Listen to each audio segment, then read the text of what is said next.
ನನಗೆ ಧರ್ಮಸ್ಥಳ ವಿಚಾರ ಮೊದಲನೇ ಸಲ ನನಗೆ ಪರಿಚಯ ಆಗಿತ್ತು ಯಾವಾಗ ಅಂದರೆ 2012ರಲ್ಲಿ ದಕ್ಷಿಣ ಕನ್ನಡ ಬೆಳ್ತಂಗಡಿ ಪುತ್ತೂರು ಆ ಭಾಗದಲ್ಲಿ ಒಂದು ಎಂಡೋಸಲ್ಫನ್ ಅನ್ನೋ ಒಂದು ಕೀಟನಾಶಕ ಭಾಳ ದೊಡ್ಡ ಮಟ್ಟದ ಸಮಸ್ಯೆ ಆಗಿತ್ತು. ನಾನು ರಿಸರ್ಚ್ ಮಾಡ್ತಿದ್ದಾಗ ಎಂಡೋಸಲ್ಫನ್ ಬಗ್ಗೆ ಜನ ಬೇರೆ ಬೇರೆ ವಿಚಾರಗಳು ಮಾತಾಡ್ತಾ ಇದ್ರು. ಹಿಂಗೆ ಒಂದು ಭಯದ ವಾತಾವರಣ ಇದೆ, ಹಿಂಗೆ ಒಂದು ರೀತಿ ನಿಗೂಢವಾದ ಸಾವುಗಳಾಗ್ತಾ ಇದ್ದಾವೆ, ಅಸಹಜ ಸಾವುಗಳು, ಅದರಲ್ಲಿ ಎಷ್ಟೋ ಮಹಿಳೆಯರ ಸಾವುಗಳಾಗ್ತಾ ಅಂದರೆ ಜನ ಮಾತಾಡ್ತಾ ಇದ್ರು. ನಾನು ಕೂಡ SIT ನಲ್ಲಿ ಒಂದು ಸ್ವಲ್ಪ ರಿಸರ್ಚ್ ಆಗ್ತಾ ಇದ್ದಾಗ ನಾವು ಕೂಡ ನೋಡಿದ್ವಿ, SIT ನವ್ರಿಗೆ ಸಂಬಂಧಪಟ್ಟಿರೋ ಭಾಳ ಒಂದು ಮುಖ್ಯ ಅಧಿಕಾರಿಗಳು ಹೇಳಿದ್ರು, ಚಿನ್ನಯ್ಯನವ್ರು ಹೇಳೋದಲ್ಲ ಸುಳ್ಳಲ್ಲ. So there is degrees of truth. ಅಲ್ಲೂ ಕೂಡ ಸುಮ್ಮನೆ ಒಂದು ಭಯದ ವಾತಾವರಣ ಸೃಷ್ಟಿ ಆಗಲ್ಲ. ಕೆಲವರು ಹೇಳ್ತಾರೆ 100,000 ಸಾವಿರಾರು ಹೇಳ್ತಾರೆ, ಕೆಲವರು ಹೇಳ್ತಾರೆ 10,000 ಹೇಳ್ತಾರೆ. ನಮ್ಗೇನೋ ಒಂದು ಸಾವದಲ್ಲಿ ಏನಾದರೂ ಒಂದು ಆಗಿದೆ ಅಂದರೆ ಅದಕ್ಕೆ ಸತ್ಯ ಆದರೂ ನಮಗೆ ಬೇಕಾಗತ್ತೆ. ಅವರ ಕುಟುಂಬಕ್ಕೆ ಒಂದು ರೀತಿ ಕ್ಲೋಷರ್ ಬೇಕಾಗತ್ತೆ. ನಮ್ಮ ಒಂದು ಹೋರಾಟ ಖಂಡಿತ ಯಾವ ಧರ್ಮದ ವಿರುದ್ಧ ಅಲ್ಲ, ಯಾವ ಧರ್ಮದ ಪರನೂ ಅಲ್ಲ. ನಮ್ದು ಏನಂದರೆ ಸತ್ಯದ ಮತ್ತೆ ನ್ಯಾಯ ಎತ್ತಿ ಹಿಡಿಬೇಕು. ಸರ್, ಮೊದಲನೇದಾಗಿ ನಮ್ಮ ಚಾನಲ್ಗೆ ಸ್ವಾಗತ ಆ್ಯಂಡ್ ಅದರ ಜೊತೆಗೆ ತುಂಬ ಧನ್ಯವಾದಗಳು, ನಿಮ್ಮ ಒಂದು ಸಮಯವನ್ನು ಕೊಡ್ತಾ ಇದ್ದೀರಾ. ಧನ್ಯವಾದಗಳು ಅಭಿಷೇಕ್ ಅವರೇ. ನಿಮ್ಮ ಯುನೈಟೆಡ್ ಮೀಡಿಯಾ ಒಳ್ಳೆ ಜರ್ನಲಿಸಮ್ ಕೊಡ್ತಾ ಇದೆ, ಒಂದು ಇನ್ವೆಸ್ಟಿಗೇಟಿವ್ ಜರ್ನಲಿಸಮು, ಒಂದು ಸತ್ಯದ ಪರವಾಗಿ ನಿಂತಿದೆ. ಅದರಲ್ಲಿ ನನಗೂ ಭಾಗವಹಿಸೋಕೆ ಒಂದು ಅವಕಾಶ ಸಿಕ್ಕಿದ್ದು ಭಾಳ ಸಂತೋಷ. ಅದಕ್ಕೆ ಕಾರಣ ನಿಮ್ಮಂಥವರಿಂದ ಸರ್, ನಿಮ್ಮಂಥವರ ಇನ್ಸ್ಪಿರೇಷನಿಂದ ನಮ್ಮಂಥವರು ಮುಂದೆ ಬರುವಂಥದ್ದು. ಒಬ್ಬರೊಬ್ಬರಿಂದ ನಾವು ಕಲ್ತ್ಕೊತೀವಿ, ಒಬ್ಬರೊಬ್ಬರಿಂದ ನಾವು ಒಂದು ರೀತಿ ಹಂಚ್ಕೊತೀವಿ ವಿಚಾರಗಳು. ಪ್ರತಿಯೊಬ್ಬರಿಂದ ಕಲಿಯೋದು ಬೇಕಾದಷ್ಟು ಇರುತ್ತೆ. ಸೊ ನಿಮ್ಮ ಯುನೈಟೆಡ್ ಮೀಡಿಯಾ ಏನು ಉತ್ತಮ ಕೆಲಸ ಮಾಡ್ತಾ ಇದೆ ಅದು ನಮಗೂ ಇನ್ಸ್ಪಿರೇಷನ್ ಆಗುತ್ತೆ. ಸೊ ನಾವೆಲ್ಲರ ಜೊತೆಗೆ ಸೇರಿ ನಾವು ಒಂದು ಉತ್ತಮ ಸಮಾಜ ಕಟ್ಟೋದಕ್ಕೆ ಎಲ್ಲ ಒಂದು ಬುನಾದಿ ಹಾಕ್ತಾ ಹೋಗೋಣ ಅಂತ ಹೇಳಿ. ಸರ್, ಈಗ ಇವತ್ತು ಮೇಯ್ನಾಗಿ ಮಾತನಾಡಬೇಕಾಗಿರುವಂಥ ಒಂದು ಉದ್ದೇಶ ಬಂದು ಮಾನವ ಧರ್ಮಕ್ಕೆ ಅನ್ಯಾಯ ಆಗಿದೆ ಅದರ ಬಗ್ಗೆ, ಧರ್ಮಸ್ಥಳದ ಪ್ರಕರಣವನ್ನು ಇಟ್ಕೊಳ್ಳೋಣ ಉದಾಹರಣೆಗೆ. ಅದರಲ್ಲಿ ಈಗ ಧರ್ಮ, ಭಕ್ತಿ, ನಂಬಿಕೆ ಅಂತ ಬಂದರೆ ಸತ್ಯ ಅನ್ನುವಂಥದ್ದು ಒಂದು ರೀತಿಯಲ್ಲಿ ಅದರ ಬಗ್ಗೆ ಯಾರು ಕೂಡ ಧ್ವನಿಯನ್ನು ಎತ್ತೋದಿಲ್ಲ, ಎತ್ತಬೇಕಾಗಿರುವಂಥವ್ರೆ. ಅಂಥದ್ರಲ್ಲಿ ನೀವು ಸಂತ್ರಸ್ತರ ಪರವಾಗಿ ಧ್ವನಿಯನ್ನು ಎತ್ತಿದ್ರಿ, ಅವ್ರಿಗೆ ನ್ಯಾಯ ಸಿಗಬೇಕು ಅಂತ. ಹೌದು, ನನಗೆ ಧರ್ಮಸ್ಥಳ ವಿಚಾರ ಮೊದಲನೇ ಸಲ ನನಗೆ ಪರಿಚಯ ಆಗಿತ್ತು ಯಾವಾಗ ಅಂದರೆ 2012ರಲ್ಲಿ. ನಾನು ಅದೇ ದಕ್ಷಿಣ ಕನ್ನಡ ಬೆಳ್ತಂಗಡಿ ಪುತ್ತೂರು ಆ ಭಾಗದಲ್ಲಿ ಏನು ಒಂದು ಎಂಡೋಸಲ್ಫನ್ ಅನ್ನೋ ಒಂದು ಕೀಟನಾಶಕ ಭಾಳ ದೊಡ್ಡ ಮಟ್ಟದ ಸಮಸ್ಯೆ ಆಗಿತ್ತು ಜನರಿಗೆ. ಇವತ್ತಿಗೂ ಆ ಸಮಸ್ಯೆ ಆಗ್ತಾ ಇದೆ ಬೇರೆ ಬೇರೆ ರೀತಿಯಲ್ಲಿ. ಅದನ್ನು ನಾನು ಸರ್ಕಾರದಿಂದ ಅದನ್ನು ಒಂದು ರೀತಿ ಜನರಿಗೆ ಒಳ್ಳೇದು ಮಾಡಬೇಕು, ಆರೋಗ್ಯದ ರೀತಿಯಿಂದ ಒಳ್ಳೇದು ಮಾಡಬೇಕು ಅಂತ ಹೋದಾಗ ಅಲ್ಲಿ ನಾನು ರಿಸರ್ಚ್ ಮಾಡ್ತಿದ್ದಾಗ ಎಂಡೋಸಲ್ಫನ್ ಬಗ್ಗೆ ಜನ ಬೇರೆ ಬೇರೆ ವಿಚಾರಗಳು ಮಾತಾಡ್ತಾ ಇದ್ರು. ಹಿಂಗೆ ಒಂದು ಭಯದ ವಾತಾವರಣ ಇದೆ, ಹಿಂಗೆ ಒಂದು ರೀತಿ ನಿಗೂಢವಾದ ಸಾವುಗಳಾಗ್ತಾ ಇದ್ದಾವೆ, ಅಸಹಜ ಸಾವುಗಳು, ಅದರಲ್ಲಿ ಎಷ್ಟೋ ಮಹಿಳೆಯರ ಸಾವುಗಳಾಗ್ತಾ ಅಂದರೆ ಜನ ಮಾತಾಡ್ತಾ ಇದ್ರು. ನನಗೆ ಅವಾಗ ಎಲ್ಲ ಹೊಸದಾಗಿರೋದ್ರಿಂದ ನಾನು ಒಂದ್ಸರಿ ಕೇಳಿಸ್ಕೊತಾ ಇದ್ದೆ, ಅದು ಏನಿದು ನನಗೆ ಗೊತ್ತಾಗ್ತಾ ಇಲ್ಲ, ಇದು ನಿಜಾನ, ಇದು ಸುಳ್ಳ, ಇದು ಸತ್ಯನ, ಇದು ಅಸತ್ಯನ, ಇದು ಸುಮ್ಮನೆ ರೂಮರ್ಗಳ, ಇದು ಏನಿದು ಅಂತ ನನಗೆ ಸಂಪೂರ್ಣವಾಗಿ ಗೊತ್ತಾಗ್ತಾ ಇಲ್ಲ. ಬಟ್ ನಾನು ಬಂದಿದ್ದು ಉದ್ದೇಶನೇ ಬೇರೆದಿತ್ತು. ಸೊ ನಾನು ಆ ಎಂಡೋಸಲ್ಫನ್ ಸಂಬಂಧಪಟ್ಟಾಗೆ ಕೆಲಸ ಮಾಡ್ತಾಯಿದ್ದೆ. ಆದರೆ ಹೋಗ್ತಾ ಹೋಗ್ತಾ ಆ ಒಂದು ಎಲ್ಲೋ ಒಂದು ಕಡೆ ಆ 2012ರಲ್ಲಿ ನನಗೆ ಅವತ್ತು ಅವ್ರು ಜನ ಮಾತಾಡಿದ್ದು ಕೇಳಿಸ್ಕೊಂಡಿದ್ದನ್ನು ನನ್ನ ತಲೆಯಲ್ಲಿ ಉಳ್ಕೊಂಡಿತ್ತು. ಸೊ ಯಾವಾಗ ಈ ಒಂದು ಧರ್ಮಸ್ಥಳ ವಿಚಾರ, ಸೌಜನ್ಯ ಪ್ರಕರಣ ಮತ್ತು ಬೇರೆ ಬೇರೆ ಇದನ್ನು ಇನ್ನೂ ಒಂದು ರೀತಿ ಮೇನ್ ಸ್ಟ್ರೀಮ್ ಮೀಡಿಯಾಕ್ಕೆ ಬರೋಕ್ಕೆ ಶುರುವಾಯಿತು, ಯಾವಾಗ ಅದರಲ್ಲಿ ನಿಮ್ಮಂಥ ಒಳ್ಳೆ ಯೂಟ್ಯೂಬ್ ಮೀಡಿಯಾಗಳು, ಡಿಜಿಟಲ್ ಮೀಡಿಯಾಗಳು ಉತ್ತಮ ಕೆಲಸಗಳು ಮಾಡಿ ಅದನ್ನು ಜಾಗೃತಿ ಮಾಡೋಕ್ಕೆ ಶುರು ಮಾಡಿದ್ರು. ನಾನು ಕೂಡ ಇದರಲ್ಲಿ ಏನಾಗಿದೆ, ಈ ಸತ್ಯ ಏನಿದೆ, ನಮ್ಮ ಹುಡುಕಾಟ ನಮ್ಮ ಒಂದು ಹೋರಾಟ ಖಂಡಿತ ಯಾವ ಧರ್ಮದ ವಿರುದ್ಧ ಅಲ್ಲ, ಯಾವ ಧರ್ಮದ ಪರನೂ ಅಲ್ಲ. ನಮ್ದು ಏನಂದರೆ ಸತ್ಯದ ಮತ್ತೆ ನ್ಯಾಯ ಎತ್ತಿ ಹಿಡಿಬೇಕು. ಇದನ್ನು ಏನಾಗಿದೆ, ಏನೇನು ಯಾವಾಗಿಂದ ಆಗಿದೆ. ಸೊ ನಾನು ಕೂಡ 2023, 24 ಆ ಸಂದರ್ಭದಲ್ಲಿ, 25 ಆ ಸಂದರ್ಭದಲ್ಲಿ ನಾನು ಕೂಡ ಧರ್ಮಸ್ಥಳಕ್ಕೆ ಹೋದೆ. ಅಲ್ಲೂ ಕೂಡ ಸೌಜನ್ಯ ಅವರ ತಾಯಿ ಮತ್ತು ಅವರ ಕುಟುಂಬನೂ ಕೂಡ ನಾನು ಕೂಡ ಭೇಟಿ ಮಾಡಿದೆ. ಭೇಟಿ ಮಾಡಿ ನಾನು ಕೂಡ ಮಾತಾಡೋಕ್ಕೆ ಅವಕಾಶ ಸಿಕ್ತು. ನಾನು ಕೂಡ ಅಲ್ಲಿ ಏನಾಗಿದೆ, ಏನೇನು ನನ್ನ ಕಡೆಯಿಂದ ಏನು ಸಹಾಯ ಆಗ್ಬೋದು, ನಾನು ಕಾನೂನಾತ್ಮಕವಾಗಿ ಏನಾದರೂ ಮಾಡ್ಬೋದಾ ಅಂತ ಅಲ್ಲಿ ಹೋದಾಗ ನನಗೆ ಗೊತ್ತಾಯಿತು, ಇಲ್ಲ, ಇಲ್ಲಿ ಎಷ್ಟೋ ದಶಕಗಳಿಂದ ಒಂದು ಭಯದ ವಾತಾವರಣ ಇದ್ದಿರ್ಬೋದು. ಏನಕ್ಕೆ, ಯಾತಕ್ಕೆ ಅಂತ ನಾವು ಹುಡುಕಬೇಕು, ಅದು ಯಾರಿಂದ ಯಾಕೆ ಅನ್ನೋದು ನಾನು ಕೂಡ ಗೊತ್ತು ಮಾಡ್ಕೋಬೇಕು. ಬಟ್ ಅಲ್ಲೂ ಕೂಡ ಸ್ವಲ್ಪ ಎಷ್ಟೋ ದಶಕಗಳಿಂದ ಏನೇನೋ ಮುಚ್ಚುಮರೆ ಆಗಿರ್ಬೋದು. ಎಲ್ಲೋ ಒಂದು ಕಡೆ ಅದು ಒಂದು ವ್ಯಕ್ತಿಯಿಂದ ಅನ್ನೋದಕ್ಕಿಂತ ಒಂದು ವ್ಯವಸ್ಥೆ ಅದನ್ನು ಒಂದು ರೀತಿ ಪ್ರೊಟೆಕ್ಟ್ ಮಾಡಿದೆ. ಎಷ್ಟೋ ಸರಿ ನಮಗೇನಾಗುತ್ತೆ ಅಂದರೆ ವಿಷಯ ಕೇಳಿಯ ಪ್ರಭಾವಿಗಳಿಗೂ, ಸರ್ಕಾರಗಳಿಗೂ, ಪೊಲೀಸ್ ವ್ಯವಸ್ಥೆಗಳಿಗೂ, ದುಡ್ಡಿರೋರಿಗೂ, ತೋಳು ಬಲ, ಜಾತಿ ಬಲ, ಧರ್ಮ ಬಲ, ಹಣ ಬಲ ಎಲ್ಲದಕ್ಕೂ ಒಂದಕ್ಕೊಂದು ಸಂಬಂಧ, ನಿಕಟವಾದ ಸಂಬಂಧ ಇರುತ್ತೆ. ಸೊ ಅದಕ್ಕೆ ಸಂಬಂಧಪಟ್ಟಂಗೆ ಇದು ನಡೀತಾ ಇದೆಯಾ ಅಂತ ನನಗೆ ನಾನು ಕೂಡ ನನ್ನ ರೀತಿ ನೀವೇಗೆ ಒಂದು ಇನ್ವೆಸ್ಟಿಗೇಟಿವ್ ಜರ್ನಲಿಸಮ್ ಮಾಡ್ತಿರೋ ನಾನು ಕೂಡ ಒಂದು ಸ್ವಲ್ಪ ಇನ್ವೆಸ್ಟಿಗೇಷನ್ ರೀತಿಯಲ್ಲೂ ಕೂಡ ನಾನು ಕೂಡ ಅಲ್ಲಿ ಹೋಗಿದ್ದೆ, ಕೂಡ ಬೇರೆ ಬೇರೆ ಮಾಹಿತಿ ಬಂತು. ಸೊ ಅದಕ್ಕೆ ಸಂಬಂಧಪಟ್ಟಂಗೆ ನಾನು ಕೂಡ ಒಂದು ಹೋರಾಟಕ್ಕೆ, ಒಂದು ಸತ್ಯಕ್ಕೆ, ಒಂದು ನ್ಯಾಯಕ್ಕೆ, ಏನಿದು ಒಂದು ಅಸಹಜ ಸಾವುಗಳಾಗಿದೆ ಪ್ರತಿಯೊಂದು ಅಭಿಷೇಕ್ ಇದು ನಿಂತಿರೋದು ಡಿಗ್ರೀಸ್ ಮೇಲೆ. ಕೆಲವ್ರು ಹೇಳ್ತಾರೆ 100,000 ಹೇಳ್ತಾರೆ, ಕೆಲವ್ರು ಹೇಳ್ತಾರೆ 10,000 ಹೇಳ್ತಾರೆ. ನಮಗೇನೋ ಒಂದು ಸಾವದಲ್ಲಿ ಏನಾದರೂ ಒಂದು ಆಗಿದೆ ಅಂದರೆ ಅದಕ್ಕೆ ಸತ್ಯ ಆದರೂ ನಮಗೆ ಬೇಕಾಗತ್ತೆ. ಅದಕ್ಕೆ ಏನಾದರೂ ಅವರ ಕುಟುಂಬಕ್ಕೆ ಒಂದು ರೀತಿ ಕ್ಲೋಷರ್ ಬೇಕಾಗತ್ತೆ. ನಮಗೇನಾಗಿದೆ, ನಮ್ಮ ಮಗಳಿಗೋ ನಮ್ಮ ಕುಟುಂಬಸ್ಥರಿಗೋ ಏನಾಗಿದೆ ಅನ್ನೋದು. ಸೊ ಆ ಒಂದು ಪ್ರಕ್ರಿಯೆಯಲ್ಲಿ ನಾನು ಇವತ್ತಿಗೂ ಇದ್ದೀನಿ. ಸೊ ಆ ವಿಚಾರಗಳಿಗೆ ನಿಮ್ಮಂಥ ಮೀಡಿಯಾಗಳು ಜನರಿಗೆ ಸತ್ಯ ಹೇಳ್ತಾ ಇರೋದು, ಯಾವೊಂದು ವಸ್ತುನಿಷ್ಠವಾದ ಸತ್ಯ, ಯಾವೊಂದು ಪಕ್ಷಪಾತವಿಲ್ಲದೆ ಇರೋ ಒಂದು ಸತ್ಯ, ಅದಕ್ಕೋಸ್ಕರ ನಿಂತಿರೋದು ಅದು ಭಾಳ ಒಳ್ಳೆಯ ಬೆಳವಣಿಗೆ. ಇದರಿಂದ ನಮಗೆ ಯಾರ ಮೇಲೂ ಇವರೇ ತಪ್ಪು ಅಂತ ಹೇಳೋ ಪ್ರಶ್ನೆ ಬರಲ್ಲ. ಯಾರು ನಮ್ಗೆ ಅದಿನ್ನೂ ಗೊತ್ತಿಲ್ಲ, ಬಟ್ ಆ ಹುಡುಕಾಟದಲ್ಲಿ ನಾವು ಇರಬೇಕು. ಅದೇ ಒಂದು ಮುಖ್ಯವಾದ ಒಂದು, ಯಾವುದೇ ಒಂದು ನಾಗರಿಕರ ಕೆಲಸ, ಮೀಡಿಯಾದ ಕೆಲಸ, ಸರ್ಕಾರದ ಕೆಲಸ, ಇನ್ವೆಸ್ಟಿಗೇಷನ್, ಪೊಲೀಸ್ ಕೆಲಸ ಅಂತ ಹೇಳೋಕ್ಕೆ ಇಷ್ಟಪಡ್ತೀನಿ. ಮಾನವದ ಧರ್ಮದ ಬಗ್ಗೆ ನೀವು ಹೋರಾಟವನ್ನು ಮಾಡ್ತಾಯಿದ್ರೆ ಆಗಲೇ ಹೇಳಿದಂಗೆ. ಸೊ ಈ ಒಂದು ವಿಚಾರವನ್ನು ಮುಂದೆ ತಂದಾಗ ಇಲ್ಲಿ ಧರ್ಮದ ಮಧ್ಯೆ ಹೋರಾಟವನ್ನು ಮಾಡುವ ರೀತಿಯ ಒಂದು ಪರಿಸ್ಥಿತಿಯು ಕೂಡ ಉಂಟಾಯಿತು. ಅದಕ್ಕೆ ಯಾರು ಕಾರಣ ಅನ್ನುವಂಥದ್ದು ಬೇಡ, ಇದ್ರ ಬಗ್ಗೆ ಏನು? ಹೌದು, ನಮಗೆ ಯಾವಾಗ ಒಂದು ಶ್ರೇಷ್ಠ ಸ್ಥಳ, ನಾವು ಹೇಗೆ ನೋಡ್ತೀವಿ ಅಂದರೆ ಧರ್ಮಸ್ಥಳ ಅನ್ನೋದು ಒಂದು ಕರ್ನಾಟಕದ ಒಂದು ಊರದು. ಅದು ಒಂದು ಊರು ಹೌದು, ಅದು ಒಂದು ಧಾರ್ಮಿಕ ಸ್ಥಳನೂ ಹೌದು, ಅದು ಒಂದು ಒಂದು ಗ್ರಾಮ ಪಂಚಾಯಿತಿ ವ್ಯಾಪ್ತಿನಲ್ಲಿ ಬರೋ ಒಂದು ಜಾಗನೂ ಹೌದು. ನಮಗೇನಾಗುತ್ತೆ ಅಂದರೆ ಇವೆಲ್ಲ ಕೂಡ it occupies many spaces, many ಒಂದು ರೀತಿ ಡೆಫಿನಿಷನ್ಸ್ ಇರುತ್ತೆ ಅದಕ್ಕೆ. ನಮಗೆ ಈ ಶ್ರೇಷ್ಠ ಸ್ಥಳ ಅಂದರೆ ಹಿಂದೂ ಧರ್ಮಕ್ಕೂ ಶ್ರೇಷ್ಠ ಸ್ಥಳ, ಜೈನ ಧರ್ಮಕ್ಕೂ ಶ್ರೇಷ್ಠ ಸ್ಥಳ, ಒಂದು ಬೌದ್ಧ ಧರ್ಮಕ್ಕೂ ಶ್ರೇಷ್ಠ ಸ್ಥಳ ಅನ್ನೋದು ಇದೆ. ಬಟ್ ನಾವು ಅದೆಲ್ಲ ಜೊತೆ ನಾವು ಹೇಗೆ ನೋಡ್ತೀವಿ ಅಂದರೆ ಒಂದು ಕರ್ನಾಟಕದ ಒಂದು ಊರು, ಕರ್ನಾಟಕದ ಒಂದು ನಮ್ಮ ಕರ್ನಾಟಕಕ್ಕೆ ಸೇರಿದ ಭಾಳ ಒಂದು ಮುಖ್ಯವಾದ ಭಾಗ. ಯಾವುದೇ ಊರಿನಲ್ಲಿ ಏನೇ ನಡೆದ್ರು ಅದನ್ನು ನಾವು, ಅದು ನಮ್ಮ ಜನರೇ, ಅದು ನಮ್ಮ ಕರ್ನಾಟಕ ಜನರೇ ಅಂತ ನಾವು ನೋಡ್ತೀವಿ. ಬಟ್ ಇವಾಗ ಏನಾಗುತ್ತೆ ಅಂದರೆ ಕೆಲವರು ಏನು ಮಾಡ್ತಾರೆ ಅಂದರೆ ಆ ಒಂದು ಮಲ್ಟಿಪಲ್ ಸ್ಪೇಸಸ್ ಆಕ್ಯುಪೈ ಮಾಡಿದ್ರು ಒಂದನ್ನೇ ಗುರುತಿಸಿ ಇದೇ ಒಂದು ಇದಕ್ಕೆ ಸೀಮಿತ ಮಾಡಿಕೊಂಡು ಅದನ್ನು ಒಂದು ಅವರ ಒಂದು ಪ್ರಚೋದನೆಗೋಸ್ಕರ ಅಥವಾ ಸತ್ಯ ಬಿಟ್ಟು ಬೇರೆ ಇದನ್ನು ಒಂದು ರೀತಿ ಗುರುತಿಸೋಕ್ಕೆ ಅವರ ರೀತಿ ತಿರ್ಚೋ ಸಾಧ್ಯತೆಗಳಿರುತ್ತೆ. ಸೊ ನಮಗೆ ಇದನ್ನು ಯಾವುದೇ ಒಂದು, ನಾವಿವಾಗ 100 ಹೋರಾಟಗಳು ಎತ್ಕೊಳ್ತೀವಿ ಅಭಿಷೇಕ್. ಈ ಹೋರಾಟಗಳನ್ನು ನಾವು ಎತ್ಕೊಂಡಾಗ ನಮಗೆ ನ್ಯಾಯಕ್ಕೋಸ್ಕರ ಎತ್ಕೊತೀವಿಗೋಸ್ಕರ ಅಲ್ಲಿ ಸತ್ಯ ಗೊತ್ತಾಗಬೇಕು ಅಂತ ಎತ್ಕೊತೀವಿ ಹೊರತು ಯಾವ ಭಕ್ತರ ವಿರುದ್ಧ ಅಲ್ಲ, ಯಾವ ಧರ್ಮಕ್ಕೋಸ್ಕರನೋ ಧರ್ಮ ವಿರೋಧ ಅಂತ ಅಲ್ಲ. ನಮಗೆ ಇಲ್ಲಿ ಬಹುಶಃ ಅಲ್ಲಿ ಎಷ್ಟೋ ಅಂದರೆ ಏನೋ ಅಸಹಜ ಸಾವುಗಳು ಸಂಬಂಧಪಟ್ಟಿಂಗೂ ಇರೋರು ಕೂಡ ಆ ಧಾರ್ಮಿಕವಾಗಿ ಆ ಕ್ಷೇತ್ರದಲ್ಲೂ ಕೂಡ ಭಕ್ತರಾಗಿರ್ಬೋದು. ಎಷ್ಟೋ ಜನ ನಮಗೆ ನ್ಯಾಯ ಬೇಕು ಅಂತ ಹೇಳೋರು ಕೂಡ ಅಲ್ಲಿ ಧರ್ಮಸ್ಥಳದಲ್ಲಿ ರೆಗ್ಯುಲರ್ ಆಗಿ ಅಲ್ಲೂ ಹೋಗಿ ಆಚರಣೆ ಪೂಜೆಗಳು ಮಾಡೋರು ಇರ್ತಾರೆ. ಸೊ ನಮಗೆ ಇದೇನು ಒಂದು ಧರ್ಮದವರು ವರ್ಸಸ್ ಆ ಧರ್ಮದ ವಿರೋಧಿಗಳು ಅಂತ ನಾನು ನೋಡಲ್ಲ. ಇದು ನಮಗೆ ಎಲ್ಲ ಧರ್ಮದವ್ರಿಗೂ ಇದರಲ್ಲಿ ನಮಗೆ ನ್ಯಾಯ ಬೇಕು ಅಂತಾರೆ. ಅಲ್ಲಿ ಎಲ್ಲ ಪಕ್ಷದವರು ಕೂಡ ಇದು ಪಕ್ಷಾತೀತವಾಗಿ, ಯಾಕಂದರೆ ಎಲ್ಲ ಸಿದ್ಧಾಂತದವರು ಕೂಡ ಇದಕ್ಕೆ ನಮ್ಗೆ ಏನು ನ್ಯಾಯ ಬೇಕು ಅಂತಲೂ ಕೂಡ ಒಂದು ಒತ್ತಾಯ ಹಾಕ್ತಾರೆ. ಎಲ್ಲ ಜಾತಿಯವ್ರಿಗೂ ಕೂಡ ಇದರಲ್ಲಿ ನಮಗೆ ಏನೋ ಒಂದು ಇಲ್ಲಪ್ಪ ಇದು ಏನಾಗಿದೆ, ನಮಗೆ ನಿಜವಾದ ಸತ್ಯ ಗೊತ್ತಾಗಬೇಕು ಅನ್ನೋ ಆ ಒಂದು ಒತ್ತಡ ಮತ್ತು ಬೇಡಿಕೆ ಇಟ್ಟಿರೋರು ಇದ್ದಾರೆ. ಸೊ ಇದನ್ನು ನಾನು ಅಷ್ಟು ಅತಿ ಸರಳೀಕರಣ ಮಾಡಿಬಿಟ್ಟು ಇದನ್ನು ಎಲ್ಲೋ ಒಂದು ಕಡೆ ಹಿಂದೂ ಧರ್ಮಕ್ಕೆ ಅಪಮಾನ ಅಂತ ನಾನು ನೋಡೋಣಲ್ಲ.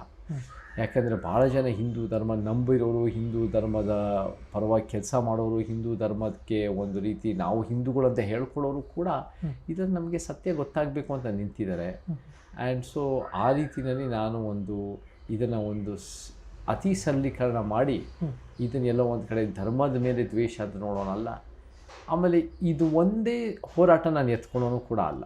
ನಾವೆಲ್ಲ 10 ನಾವು ಎಷ್ಟೋ ಒಂದು ಹೋರಾಟಗಳು, ದೊಡ್ಡ ಹೋರಾಟಗಳು ಎತ್ಕೊತಾ ಬರ್ತಾಯಿದ್ದೀವಿ. ಸೊ ಆ ಹೋರಾಟದಲ್ಲೂ ಇದು ಮುಖ್ಯವಾಗಿ ನಮಗೆ ನ್ಯಾಯ ಸಿಗಬೇಕು. ಮತ್ತು ನಾನು ಆವಾಗಲೇ ಹೇಳ್ದಂಗೆ ನಮಗೆ ಗೊತ್ತಿದೆ, ನಮಗೆ ಎಷ್ಟೋ ಜನ ಪದ್ಮಲತಾ ಒಂದು ಕೇಸಿಂದ ಹಿಡಿದು, ವೇದವಲ್ಲಿಯಿಂದ ಹಿಡಿದು ಆಗಿರ್ಬೋದು, ಸೌಜನ್ಯ ಆಗಿರ್ಬೋದು, ಇವರೆಲ್ಲ ಕೂಡ ನಮಗೆ ಇವರೆಲ್ಲ ನಾವು ಮಹಿಳೆಯರಂತ ನಾವು ನೋಡ್ತೀವಿ. ಇವರೆಲ್ಲ ಒಂದು ಅಸಹಾಯಕ ಮಹಿಳೆಯರಿಗೆ ಏನೋ ಒಂದು ಆಗಿರ್ಬೋದು, ಅದಕ್ಕೆ ಸತ್ಯ ಹುಡುಕಬೇಕು ಅಂತ ನೋಡ್ತೀವಿ ಹೊರತು ಅವ್ರಿಗೆ ಒಂದು ಧರ್ಮದ ಲೇಪ ದೃಷ್ಟಿಯನ್ನು ನಾವು ನೋಡೋರಲ್ಲ. ಸೊ ಆ ದೃಷ್ಟಿನಲ್ಲಿ ಈ ಥರ ನಮ್ಗೆ ಯಾವುದೇ ಮಹಿಳೆಯರಾಗಿರ್ಬೋದು, ಯಾವುದೇ ಯುವಕರಾಗಿರ್ಬೋದು, ಈ ಥರದ್ದು ಏನಾದರೂ ಒಂದು ಅನ್ಯಾಯ ಆದರೆ ಆ ಫ್ಯಾಮ್ಲಿಗಳಿಗೋಸ್ಕರ ನಾವೊಂದು ಅವ್ರಿಗೂ ಕೂಡ ಒಂದು ಕ್ಲೋಜರ್ ಕೊಡೋಕ್ಕೆ ನಾವೊಂದು ಪ್ರಾಮಾಣಿಕ ಪ್ರಯತ್ನ ಮಾಡೋದು. ಯಾಕಂದರೆ ನಾನು ಮೊದಲನೇ ಸಲ ಸೌಜನ್ಯ ತಾಯಿ ಕುಸುಮಾವತಿ ಅವ್ರಿಗೆ ಫೋನ್ ಮಾಡಿದಾಗ ಅವ್ರಿಗೂ ಕೂಡ ನಮ್ಮ ಟೀಮ್ ಅವಾಗ ಫೋನ್ ಮಾಡಿದ್ದು, ಅವರು ಹೋಗಿ ಭೇಟಿ ಮಾಡಿದ್ರು. ಅವರು ಹೇಳಿದ್ರು, ಚೇತನ್ ನಮ್ಮ ಮಗಳಿಗೆ ನ್ಯಾಯ ಕೊಡಬೇಕಪ್ಪ ನೀನು ಅಂತ ಹೇಳಿದ್ರು. ನನಗೂ ಅವಾಗ ಒಂಥರ ಸ್ಟ್ರೈಕ್ ಆಯಿತು. ನಾನು ಕೂಡ ನನ್ನ ರೀತಿಯಲ್ಲಿ ಅಲ್ಪ ಇರುವೆ ಸೇವೆಯಲ್ಲೂ ಕೂಡ ಹಿಂಗೆ ಸಹಾಯ ಮಾಡ್ಬೋದು ಅಂತ ಅವ್ರನ್ನ ಭೇಟಿ ಮಾಡಿ ಅವ್ರಿಗೂ ಕೂಡ ಲೀಗಲ್ಲು ಸಂಪೂರ್ಣವಾಗಿ ಕಾನೂನಾತ್ಮಕವಾಗಿ ನ್ಯಾಯ ಒದಗಿಸ್ಬೋದು ಅಂತ ನಾವು ಕೂಡ ಇದೆ. ಅದು ಇವತ್ತಿಗೂ ಒಂದು ಹಂತವಾಗಿ ಅದು ಹೋಗಿದ ತಕ್ಷಣ ಅದು ಸರಿ ಹೋಗಲ್ಲ. ಅದು ಅವ್ರಿಗೂ ಕೂಡ ನಮ್ಮ ಬಗ್ಗೆ ಗೊತ್ತಾಗಬೇಕು, ನಮಗೂ ಕೂಡ ಅವ್ರ ಜೊತೆ ಒಂದು ಭಾವನಾತ್ಮಕ ಸಂಪರ್ಕ ಇದ್ದು ಅದು ಇವಾಗ ಆ ಪ್ರಕ್ರಿಯೆಯಲ್ಲಿ ಎಷ್ಟೋ ನಡೀತಾ ಇದೆ. ಅದು ಒಳ್ಳೆಯ ಬೆಳವಣಿಗೆ. ಬಟ್ ಇದನ್ನು ಖಂಡಿತವಾಗಲೂ ಇದು ಯಾವ ಧರ್ಮದ ವಿರೋಧಿ ಅಲ್ಲ, ಯಾವ ಧರ್ಮದ ಪರ ಅಲ್ಲ. ಇದು ಭಾಳ ಒಂದು ಊರಿನಲ್ಲಿ ನಡೆದಿರೋ ಸಮಸ್ಯೆಗಳಿಗೆ ಒಂದು ಪರಿಹಾರ ಮತ್ತು ಒಂದು ನ್ಯಾಯ, ಒಂದು ಸತ್ಯ ಹುಡುಕಾಟದಲ್ಲಿದೆ. ಇದ್ರ ಬಗ್ಗೆ ಧ್ವನಿ ಎತ್ತದವರಿಗೆ ತೇಜೋವಧೆ ಹೋರಾಟ ಅಂದಾಗಲೂ ಕೂಡ ನಮಗೆ ಒಂದು ಸಿಲೆಬಸ್ ಅನ್ನೋದಿರಲ್ಲ. ಹೋರಾಟ ಮಾಡೋರಿಗೂ ಕೂಡ ಒಂದು ಇದೇ ಡಿಗ್ರಿ ಓದಿರಬೇಕು ಅಥವಾ ಇದೇ ಥರ ಒಂದು ಸಿಸ್ಟಮ್ಯಾಟಿಕ್ ಪ್ರೋಟೋಕಾಲ್ ಇರಬೇಕು ಅಂತ ಇರಲ್ಲ. ಸೊ ಎಷ್ಟೋ ಸಲ ಹೋರಾಟ ಮಾಡೋರು ನಾನು ನೋಡೋದು ಹೇಗೆ ಅಂದರೆ ಪ್ರಾಮಾಣಿಕವಾಗಿ ಆ ಒಂದು ಇಶ್ಯೂನಲ್ಲಿ ನ್ಯಾಯ ಒದಗಿಸ್ಬೇಕು ಅಂತ ಉದ್ದೇಶ ಇರೋರು ಅನ್ನೋದು ನಾನು ನೋಡ್ತೀನಿ. ಆದರೆ ಆ ಹೋರಾಟ ನೀತಿಗಳು ಬೇರೆ ಬೇರೆ ಇರುತ್ತೆ. ಕೆಲವರಿಗೆ ಇವಾಗ ನನ್ನಂಥವನಿಗೆ ನಮಗೆ ಧರ್ಮಸ್ಥಳ ವಿಚಾರದಲ್ಲೂ ನ್ಯಾಯ ಸಿಗಬೇಕು, ಎಂಡೋಸಲ್ಫನ್ ವಿಚಾರನೂ ಆಗಬೇಕು. ಬೆಳ್ತಂಗಡಿ, ಪುತ್ತೂರು, ಸುಳ್ಯ ಆ ಭಾಗಗಳಲ್ಲಿ ನಾನು ಕೂಡ ಬೇರೆ ಬೇರೆ ಥರ ನಾನು ಕೆಲಸ ಮಾಡ್ಕೊಂಡು ಬರ್ತಾ ಇದ್ದೀನಿ. ಬಂಟ್ವಾಳದಲ್ಲಿ, ಮಂಗಳೂರಿನಲ್ಲಿ ಎಲ್ಲ ಕಡೆ ಒಂದು ಸಮಾಜಕ್ಕೆ ಅಲ್ಲಿ ತುಳು ಭಾಷೆಗಾಗಿರ್ಬೋದು, ಅಲ್ಲಿರೋ ಬ್ಯಾರಿ ಭಾಷೆಗಾಗಿರ್ಬೋದು, ಅಲ್ಲಿರೋ ಒಂದು ಜನರ ಜೀವನದ ಏಳಿಗೆಗೋಸ್ಕರ ನಾವು ಕೂಡ ಭಾಳ ವರ್ಷಗಳಿಂದ ಕೆಲಸ ಮಾಡ್ತಾಯಿದ್ವಿ. ಸೊ ನಮಗೆ ಈ ಒಂದು ಇಶ್ಯೂ ಮಾತ್ರ ನಮಗೆ ಅಲ್ಲ, ಎಲ್ಲ ರೀತಿ ಕರ್ನಾಟಕದ ಏಳಿಗೆಗೋಸ್ಕರ ನಾವು ಕೆಲಸ ಮಾಡ್ತಾಯಿದ್ವಿ. ಕೆಲವ್ರಿಗೆ ಏನಾಗುತ್ತೆ ಅಂದರೆ ಒಂದೇ ಇಶ್ಯೂ ಇದ್ದಾಗ ಅದು ಅದನ್ನು ಹೆಂಗೆ ಒಂದು ರೀತಿ ಮುಂಚೂಣಿಯಲ್ಲಿ ಇಡಬೇಕು, ಅದನ್ನು ಹೆಂಗೆ ಸಮಸ್ಯೆಯನ್ನು ಬಗೆಹರಿಸ್ಬೇಕು, ಬೇರೆ ಬೇರೆ ರೀತಿ ಅವರು ಸ್ಟ್ರಾಟಜಿಗಳು ಅನ್ನೋಕ್ಕಿಂತ ಬೇರೆ ಬೇರೆ ರೀತಿ ನೀತಿಗಳು ಟ್ರೈ ಮಾಡ್ಬೋದು. ಎಲ್ಲದೂ ಅಷ್ಟೇ ಸರಿಸಮಾನವಾಗಿ ನೈತಿಕವಾಗಿ ಇಲ್ಲದೆ ಇರ್ಬೋದು ಅಥವಾ ಕಾನೂನು ಅಡಿಯಲ್ಲಿ ಇಲ್ಲದೆ ಇದ್ದರೂ ಇರ್ಬೋದು. ನನಗೆ ಪ್ರತಿಯೊಬ್ಬರು ಅವರ ರೀತಿಯಲ್ಲಿ ಮಾಡ್ತಾರೆ. ಸೊ ನಾನು ಯಾರ ಬಗ್ಗೆನೂ ನಾನು ತಪ್ಪು ಸರಿ ಅಂತ ಹೇಳೋದಕ್ಕಿಂತ ಅವರು ಅದನ್ನು ಕಾಂಟೆಕ್ಸ್ಟಾಗಿ ನೋಡಬೇಕು. ಬಟ್ ಹೋರಾಟಗಾರ ಅಂದಮೇಲೆ ಎಷ್ಟೋ ಸರಿ ಏನಾಗುತ್ತೆ ಅಂದರೆ ಅವ್ರ ಮೇಲೆ ಒಂದು ವಿರೋಧ ಶಕ್ತಿಗಳು ಅಥವಾ ಅವ್ರು ಮಾಡ್ತಿರೋ ಹೋರಾಟಕ್ಕೆ ಇಷ್ಟ ಇಲ್ಲದೆ ಇರೋರು ಅವ್ರ ಮೇಲೆ ಗೂಬೆ ಕೂಡಿಸೋದು ಸಾಧ್ಯತೆಗಳಿರುತ್ತೆ, ಅವ್ರ ಮೇಲೆ ಒಂದು ಅಸ್ತ್ರ ಬಿಡೋ ಸಾಧ್ಯತೆಗಳಿರುತ್ತೆ. ಯಾಕಂದರೆ ನಾವು ಹೋರಾಟ ಮಾಡೋರು ನಾವು ಆಳುವ ಶಕ್ತಿಗಳ ಪರ ಅಲ್ಲ, ಎಷ್ಟೋ ಸಲ ಆಳುವ ಶಕ್ತಿಗಳ ವಿರುದ್ಧ ನಿಂತ್ಕೊತೀವಿ. ಎಷ್ಟೋ ಸಲ ನಾವು ಪ್ರಭಾವಿಗಳನ್ನು ಪ್ರಶ್ನೆ ಮಾಡ್ತೀವಿ. ಎಷ್ಟೋ ಸಲ ನಾವು ಯಾರು ನಮಗೆ ಭಾಳ ಮೀಡಿಯಾದ ಪ್ರಚಾರ ಇರುತ್ತೆ, ಹಣ ಬಲ ಇರುತ್ತೆ, ತೋಳು ಬಲ ಇರುತ್ತೆ, ಸರ್ಕಾರದ ಬಲ ಇರುತ್ತೆ, ಅವ್ರನ್ನ ಎದುರಾಕೋಬೇಕಾಗತ್ತೆ. ಸೊ ಅದನ್ನು ಮಾಡಿದಾಗ ನಮಗೂ ಕೂಡ ಒಂದು ಬ್ಯಾಕ್ಲ್ಯಾಶ್ ಬರೋ ಸಾಧ್ಯತೆಗಳಿರುತ್ತೆ. ಆ ಬ್ಯಾಕ್ಲ್ಯಾಶು ಪ್ರತಿ ಸರಿನೂ ನಮಗೆ ಜಸ್ಟಿಫೈಡ್ ಆಗಿರುತ್ತೆ ಅಂತ ಹೇಳೋಕ್ಕಾಗಲ್ಲ. ಕೆಲವು ಸರಿ ಅನ್ಜಸ್ಟಿಫೈಡ್ ಆಗಿರುತ್ತೆ, ಯಾಕಂದರೆ ಇವ್ರನ್ನ ನನ್ನನ್ನೇ ಎದುರಾಕೊಂತೇನೆ ನೀನು ಅಂತ ಮಾಡ್ತೇನೆ. ಕೆಲವು ಸರಿ ನಾವು ಒಂದು ರೀತಿ ನಾನು ಹೇಳ್ದಲ್ಲ, ಒಂದು ಹೋರಾಟದಲ್ಲಿ ನಮಗೆ ಇದಿರಲ್ಲ, ಒಂದು ಪ್ರೊಸೀಜರ್ ಅನ್ನೋದು ಇರೋಲ್ಲ. ಕೆಲವು ಸರಿ ಆ ಪ್ರೊಸೀಜರ್ ಮೀರೋದಾಗ ನಮಗೂ ಕೂಡ ನಾವೇನಾದರೂ ಒಂದು ಪದಗಳು ಬಳಸಿದ್ರೆ, ಏನೋ ಒಂದು ಹಿಂಸೆ ಪ್ರಚೋದನೆ ಮಾಡಿದ್ರೆ, ಏನಾದರೂ ಒಂದು ನಿಜವಾಗ್ಲೂ ಕಾನೂನು ಬಾಹಿರ ಒಂದು ಹೆಜ್ಜೆ ಇಟ್ಟರೆ ಅದಕ್ಕೆ ತಕ್ಕಂತೆ ಶಿಕ್ಷೆ ಆಗೋದಕ್ಕೆ ಏನು ಸಮಸ್ಯೆ ಇಲ್ಲ. ಬಟ್ ಅದು ಬಿಟ್ಟು ಇವಾಗ ಕೆಲವರು ಏನಂದರೆ ಹೋರಾಟದ ಹೆಸರಲ್ಲಿ ಬಿಲ್ ಬೋರ್ಡ್ಸ್ ಒಡೆದಾಕ್ತಾರೆ. ನಮಗೆ ಹೋರಾಟದಲ್ಲಿ ಆ ಒಂದು ಉದ್ದೇಶದ ನ್ಯಾಯ ಇದ್ದರೂ ಕೂಡ, ಆ ಒಂದು ಬೇಡಿಕೆ ನ್ಯಾಯವಾಗಿದ್ದರೂ ಕೂಡ, ನಾವು ಯಾವಾಗ ಹಿಂಸೆ ಶುರು ಮಾಡ್ಕೊತೀವೋ ಅದನ್ನು ಒಡೆದಾಕೋದು ಇದು ಆವಾಗ ಕಾನೂನು ಬಾಹಿರ ಆಗುತ್ತೆ. ಸೊ ನಾನು ಎಲ್ಲ ಹೋರಾಟಗಳು ಜನರಲೈಸ್ ಮಾಡ್ತಾ ಇಲ್ಲ. ಆ ಹೋರಾಟ ಅದು ಯಾವ ರೀತಿ ಮಾಡಿದೆ, ಆ ರೂಪರೇಷೆಗಳು ಏನಿದೆ, ಆ ಉದ್ದೇಶಗಳು ಏನಿದೆ, ಆ ಬೇಡಿಕೆ ಏನಿದೆ, ಇದೆಲ್ಲ ನೋಡ್ಕೊಂಡು ನಾವು ಕಾಂಟ್ಯಾಕ್ಟ್ ನೋಡಿಕೊಂಡು ಅದನ್ನು ಮುಂದುವರಿಬೇಕು. ಒಂದಂತೂ ನಿಜ ಅಭಿಷೇಕ್ ತಮ್ಮ, ಹೋರಾಟ ಎತ್ಕೊಂಡಾಗ ಎಲ್ಲ ರೀತಿ ವಿರೋಧ ನಿಮ್ಮ ಮೇಲೆ ಬರೋ ಸಾಧ್ಯತೆಗಳಿರುತ್ತೆ. ಸೊ ಅದಕ್ಕೆ ತಯಾರಾಗಬೇಕು. ಅದಕ್ಕೆ ನಮ್ಮನ್ನು ಒಂದು ರೀತಿ ಈ ವ್ಯವಸ್ಥೆ, ಅನ್ಯಾಯದ ವ್ಯವಸ್ಥೆ ಪ್ರಶ್ನೆ ಮಾಡಿದಾಗ ನಮ್ಮ ಮೇಲೆ ಅನ್ಯಾಯದ ಬಾಣಗಳು ಬಿಡೋ ಸಾಧ್ಯತೆಗಳು ಇರ್ತವೆ. ಅದಾಗಿದೆ ಅನ್ನೋ ಕಾರಣಕ್ಕೆ ಹೋರಾಟ ಬಿಡೋದಲ್ಲ, ಹೋರಾಟ ಇನ್ನೂ ಗಟ್ಟಿಗೊಳ್ಳಬೇಕು, ಇನ್ನೂ ಸತ್ಯದ ಪರವಾಗಿರಬೇಕು. ಮತ್ತು ನಮ್ಮ ಜನನೂ ಕೂಡ ಖಂಡಿತ ನೀವು ಸತ್ಯದ ಪರವಾಗಿದ್ದೀರಾ ಅಂದರೆ ಅವರು ಕೂಡ ನಿಮಗೆ ಬೆಂಬಲಿಸ್ತಾರೆ, ಶಕ್ತಿ ತುಂಬಿಸ್ತಾರೆ, ಎಲ್ಲ ರೀತಿಯಲ್ಲೂ ಕೂಡ ನಿಮ್ಮ ಪರವಾಗಿ ನಿಂತ್ಕೊಳ್ತಾರೆ. ಬಟ್ ನಾವು ಕೂಡ ಜವಾಬ್ದಾರಿಯಿಂದ ನಡ್ಕೊಳ್ಳೋದು ಕೂಡ ಭಾಳ ಮುಖ್ಯ.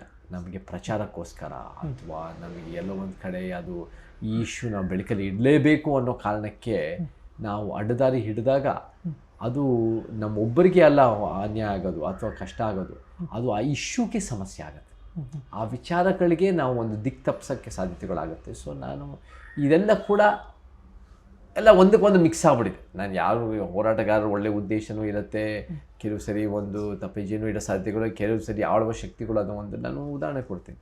ನಮಗೆ ಇದು ಒಂದು ಎಷ್ಟು ಡಿಜಿಟಲ್ ಮೀಡಿಯಾ, ಯೂಟ್ಯೂಬ್ ಮೀಡಿಯಾಗಳೆಲ್ಲ ಧರ್ಮಸ್ಥಳ ವಿಚಾರದಲ್ಲಿ ಅದನ್ನು ತೋರಿಸ್ತಾ ಇದ್ದಾಗ ಅಲ್ಲೂ ಕೂಡ ಒಂದು ಅಟ್ಯಾಕ್ ಆಯಿತು. ಅಲ್ಲೂ ಕೂಡ ಎಷ್ಟೋ ಒಂದು ಯೂಟ್ಯೂಬರ್ ಮೇಲೆ ಅಟ್ಯಾಕ್ ಆಯಿತು ಒಂದು ಕೆಲವು ತಿಂಗಳ ಹಿಂದೆ. ಆವಾಗ ನನಗೆ ಇನ್ನೂ ಜ್ಞಾಪಕ ಇದೆ ಅವೆಲ್ಲ. So these are serious issues. ಇವೆಲ್ಲ ಗಂಭೀರವಾದ ವಿಚಾರಗಳು. ಆ ಗಂಭೀರವಾದ ವಿಚಾರಗಳನ್ನು ಕೂಡ ನಾವೆಲ್ಲರೂ ಕೂಡ ಅದನ್ನು ಗಂಭೀರವಾಗಿ ತೊಗೊಂಡು ಆಳವಾಗಿ ನೋಡಿಕೊಂಡು ಸತ್ಯನ ಎತ್ತಿ ಹಿಡಿಬೇಕು ಹೊರತು ಪ್ರಚೋದನೆಗೋಸ್ಕರನೋ ಅಥವಾ ಪ್ರಚಾರಕ್ಕೋಸ್ಕರನೋ ಅಥವಾ ಒಂದು ಎಲ್ಲೋ ಒಂದು ಕಡೆ ಕೆಲವು ವ್ಯಕ್ತಿ ಮೇಲೆ ಅವಹೇಳನ ಮಾಡೋಕ್ಕೆ ಅಲ್ಲ. ಇದು ನಮಗೆ ಸತ್ಯ ಬೇಕು, ನಮಗೆ ಹೊರಗೆ ನ್ಯಾಯ ಬೇಕು ಅನ್ನೋ ನಮ್ಮ ಉದ್ದೇಶ. ಸರ್, ಈಗ ಅಲ್ಲೇನೋ ಸರಿ ಇಲ್ಲ ಅಂತ ಈಗ ಗೊತ್ತಾದ ಮೇಲೆ, ಹೋರಾಟಗಳಾದಮೇಲೆ ನಂತರ ಈಗ ಒಂದು ತನಿಖೆ ಆಗ್ತಾ ಇದೆ ಅಲ್ಲಿ. ಈಗ SIT ತನಿಖೆ, ಏನು ಅಸಹಜ ಸಾವುಗಳಾಗಿದ್ವು, ಅದಾದ ನಂತರ ಈಗ ಇತ್ತೀಚಿನ ಏನು ಎಲ್ಲ ಕೆಲವೊಂದು ಆರೋಪಗಳು ಕೇಳಿಬಂದವು. ಅದ್ರ ಬೇಸಿಸ್ ಮೇಲೆ ಈಗ ಅಲ್ಲಿ ತನಿಖೆಗೆ ಹೋಗಿ ಬಂದಂಥವ್ರಾಗಿರಲಿ ಅಥವಾ ಹೋರಾಟಗಾರರೇ ಹೋಗಿದ್ರು, ಈಗ ನಾನು ಹೋಗಿದ್ದೆ. ಈಗ ಹೋಗಿ ಬಂದ ನಂತರ ಈಗ ತನಿಖೆಯ ಮೇಲೆ ಕೆಲವೊಂದು ಆರೋಪಗಳಿದ್ದಾವೆ. ಸೊ ತನಿಖೆ ಸರಿಯಾಗಿ ಮಾಡ್ತಾ ಇಲ್ಲ, ಅದಕ್ಕೆ ಏನೋ ಬೇರೆ ಏನೋ ಎಕ್ಸ್ಟರ್ನಲ್ ಒಂದು ಪವರ್ ಬೀಳ್ತಾ ಇದೆ ಅಂತ. ನನಗೇನು ಗೊತ್ತಿದೆ ಅಂದರೆ, ಮೀಡಿಯಾದಲ್ಲಿ ಏನು ಬರುತ್ತೋ ಅದು ನನಗೆ ಗೊತ್ತಿದೆ. ನಾನು ಸರ್ಕಾರದ ಒಳಗಿಲ್ಲ, ನನಗೆ ಅದ್ರಲ್ಲಿ ನಡೀತಿರೋ ಆಗು ಹೋಗುಗಳು ಅದರದ್ದು ಒಳಗೆ ನಡೀತಿರೋದು ನನಗೆ ಗೊತ್ತಿಲ್ಲ. ಆದರೆ SIT ಫಾರ್ಮ್ ಮಾಡಿದಾಗ 2025 ಒಂದು ಜೂನ್ ಜುಲೈ ಆ ಟೈಮ್ನಲ್ಲಿ ಇರ್ಬೋದು, ಮೇ ಜೂನ್ ಜುಲೈ, ಆ SIT ಫಾರ್ಮ್ ಆಗಿದ್ದು ಸರ್ಕಾರದ ಇಚ್ಛಾಶಕ್ತಿಯಿಂದ ಅಲ್ಲ.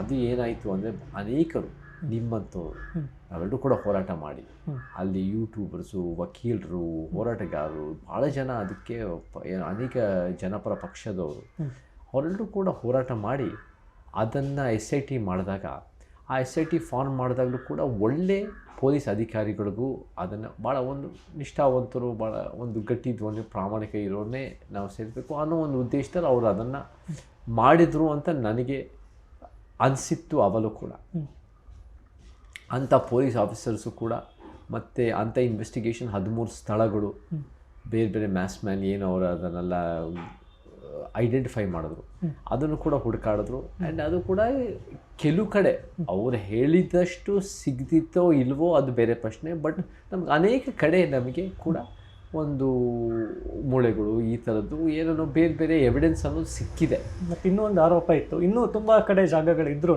ಅಲ್ಲಿಗೆ ಮೂವ್ ಆಗಲಿಲ್ಲ, ಕೇವಲ ಒಂದು ಜಾಗದಲ್ಲಿ ಮಾತ್ರ. ನಮಗೂ ಕೂಡ ಒಂದಂತೂ ನಿಜ, ನಮಗೆ ಕೆಲವು ಕಡೆ ಸಿಕ್ಕಿದೆ, ಅಸ್ಥಿ ಪಂಜರಗಳೆಲ್ಲ ಸಿಕ್ಕಿದೆ. ಮತ್ತು ಇವಾಗ ನನ್ನಂಥವನು ಹುಡುಕಿದ್ರೆ ನಾನು 1,00,000 ಸ್ಥಳಗಳು ಹೇಳಬಹುದು, ನನಗೆಲ್ಲೂ ಅಸ್ಥಿ ಪಂಜರಗಳು ಸಿಗಲ್ಲ. ಆದರೆ ಇವರು ಒಂದು 13 ಸ್ಥಳದಲ್ಲಿ 0.6, 0.11 ಮತ್ತು ಬೇರೆ ಬೇರೆ ಕಡೆ ಸಿಕ್ಕಿದೆ. ಆಮೇಲೆ ನೀವು ಹೇಳ್ದಂಗೆ ಕೆಲವು ಕಡೆಗಳು ಅದಕ್ಕಿಂತ ಜಾಸ್ತಿ ಸಿಗೋ ಸಾಧ್ಯತೆಗಳು ಇತ್ತು. ಅದು ಕೂಡ ಹುಡುಕಿರ್ಬೋದು, ಅದು ಮೀಡಿಯಾದ ಮುಂದೆ ಬಂದಿಲ್ಲದೆ ಇರ್ಬೋದು. ನಮಗೆ ಒಂದಂತೂ ಗೊತ್ತಿದೆ, ಎವ್ರಿಥಿಂಗ್ ಈಸ್ ಭಾಳ ಮುಖ್ಯವಾಗಿ ಏನು ಹೇಳಬೇಕು ಅಭಿಷೇಕ್ ಗೆಳೆಯ ಅಂದರೆ, everything is based on degrees. ಇವಾಗ ಒಂದು ವ್ಯಕ್ತಿ ಒಳ್ಳೆಯವರು ಅಂದಾಗ ಅದು ಡಿಗ್ರೀಸ್ ಆಫ್ ಒಳ್ಳೆತನ, ಒಂದು ಕೆಟ್ಟವರು ಅಂದಾಗ ಡಿಗ್ರೀಸ್ ಆಫ್ ಕೆಟ್ಟತನ. ಒಂದು ರೀತಿ ಇದರಲ್ಲಿ ಸಾವುಗಳಾಗಿದೆ ಅಥವಾ ಅಸ್ಥಿಪಂಜರಗಳು ಸಿಕ್ಕಿದೆ ಅಂದರೆ 100 ಸಾವಿರಾರು ಅನ್ನೋಕ್ಕಿಂತ ಒಂದು 10 ಅಥವಾ ಒಂದು ಎಷ್ಟೋ ಒಂದು ಕೆಲವು ಅನ್ನೋದು ಸಿಕ್ಕಿರುತ್ತೆ. So everything is degrees. ನಾನು ಕೂಡ SITನಲ್ಲಿ ಒಂದು ಸ್ವಲ್ಪ ರಿಸರ್ಚ್ ಆಗ್ತಾ ಇದ್ದಾಗ ನಾವು ಕೂಡ ನೋಡಿದ್ವಿ, SITನವ್ರಿಗೆ ಸಂಬಂಧಪಟ್ಟಿರೋ ಭಾಳ ಒಂದು ಮುಖ್ಯ ಅಧಿಕಾರಿಗಳು ಹೇಳಿದ್ರು, ಇಲ್ಲ ಮ್ಯಾಥ್ಸ್ ಮ್ಯಾನು ಚಿನ್ನಯ್ಯನವ್ರು ಹೇಳೋದಲ್ಲ, ಸುಳ್ಳಲ್ಲ. So there is degrees of truth to what is say. ಇವಾಗ ಎಷ್ಟೋ ಸಲ ಕೆಲವರು ಮಾತಾಡಿದಾಗ ಅದು ಮೀಡಿಯಾದ ಮುಂದೆ ಗೊತ್ತಿಲ್ಲದೆ ಇದ್ದಾಗ, ಮೀಡಿಯಾ ಅವರಿಗೆ ಅಷ್ಟೊಂದು ಸಂಪರ್ಕ ಇದ್ದೇ ಇದ್ದಾಗ, ಕೆಲವು ಸರಿ ಅವರು ಆ ಮೀಡಿಯಾ ಸೆಳೆಯೋಕ್ಕೋಸ್ಕರ ಒಂದು ಎಕ್ಸಾಜುರೇಟ್ ಮಾಡಿರೋ ಸಾಧ್ಯತೆಗಳು ಇರ್ಬೋದು. ಬಟ್ ಎಕ್ಸಾಜುರೇಟ್ ಮಾಡಿದ್ದಾರೆ ಅನ್ನೋ ಕಾರಣಕ್ಕೆ ಅವ್ರು ಹೇಳಿದ್ದೆಲ್ಲ ಸುಳ್ಳಾಗಲ್ಲ. ಸೊ ಈ ಒಂದು ಇನ್ವೆಸ್ಟಿಗೇಷನ್ನಲ್ಲಿ ನಮ್ಗೆ ಅಸ್ಥಿಪಂಜರಗಳು ಕೆಲವು ಸಿಕ್ಕಿದೆ. ಮತ್ತು ಇನ್ನು ನಮಗೆ ಅಲ್ಲೂ ಕೂಡ ಸುಮ್ಮನೆ ಒಂದು ಭಯದ ವಾತಾವರಣ ಸೃಷ್ಟಿ ಆಗಲ್ಲ.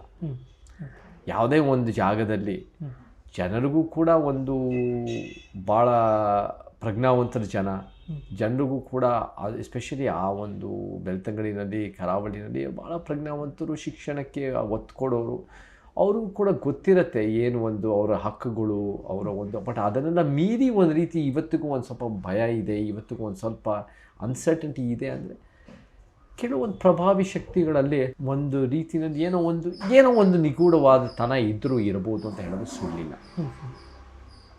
ಸೊ ನಮಗೆ ಈ ವಿಚಾರದಲ್ಲಿ ನಾನು ಕೆಲವು ಮೀಡಿಯಾಗಳು, ಮೇನ್ ಸ್ಟ್ರೀಮ್ ಮೀಡಿಯಾಗಳು ಹೇಳೋ ಥರ, first of all main stream ಮೀಡಿಯಾಗಳು ನಮ್ಗೆ ಭಾಳ ದಿನ ಮತ್ತು ವರ್ಷಗಳು ಅದೆಲ್ಲ ಹೊರಗೆ ಬಂದಾಗಲೂ ಕೂಡ SIT ಮುಂಚೆ ಅಂತೂ SIT ಫಾರ್ಮ್ ಆದ ಮುಂಚೆ ತೋರಿಸ್ಲೇ ಇಲ್ಲ. ಹೌದು, SIT ನೀವೆಲ್ಲ ತೋರಿಸಿರೋದ್ರಿಂದ ಅದಾಯಿತು. SIT ಫಾರ್ಮ್ ಆದಮೇಲೂ ಕೂಡ ಎಷ್ಟೋ ಸರಿ ಒನ್ ಸೈಡ್ ಆಗೋ ಸಾಧ್ಯತೆಗಳು ಇತ್ತು. ನಾನು ಕೂಡ ಗಮನಿಸ್ತಾ ಇಲ್ಲ, ಇದನ್ನು ಸಂಪೂರ್ಣವಾಗಿ ಇದು ಇಲ್ಲವೇ ಇಲ್ಲ ಅಂತ ಹೇಳೋದು, ಅಥವಾ ಇಷ್ಟು 100 ಇದು ಅಂತ ಹಿಂಗೆ ಅಷ್ಟು ಅತಿ ಸರಳೀಕರಣ ನೋಡೋದ್ಬಾರ್ದು. ನಾವು ಒಂದು ಇನ್ವೆಸ್ಟಿಗೇಟಿವ್ ಆಗಿ ಏನು ಸತ್ಯದಿಂದ ಹುಡುಕೋದು ಭಾಳ ಮುಖ್ಯ ಆಗುತ್ತೆ.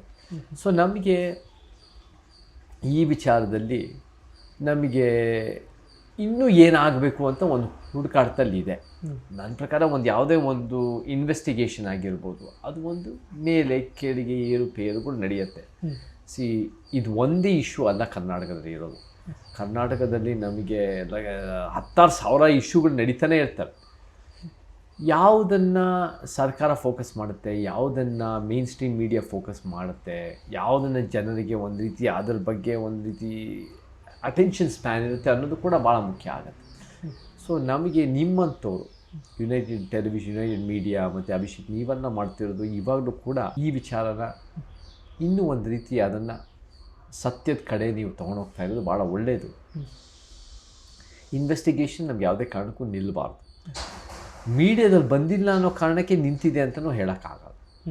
ಅದು ಕೂಡ ನಡೀತಾ ಇರ್ಬೋದು, ಬೇರೆ ಬೇರೆ ಹಂತಕ್ಕೆ ನಡೀತಾ ಇರ್ಬೋದು, ಒಂದಿನ ಹುಡುಕಾಡ್ತಾರೆ ಇದ್ದಾರೆ. But we must go to the final, ಅದು ಒಂದು ತಾರ್ಕಿಕ ಅಂತ್ಯದವರೆಗೂ ಅದನ್ನು ತೊಗೊಂಡೋಗ್ಬೇಕು. ಇನ್ನು ನಮಗೆ ಈ ಅಸಹಜ ಸಾವುಗಳು ನಾನು ಇರ್ತೀವಿ, ಅವಕ್ಕೆ ಒಂದು ಈ ಪ್ರಶ್ನೆಗಳಿಗೆ ಉತ್ತರ ಸಿಗಬೇಕು ನಮಗೆ.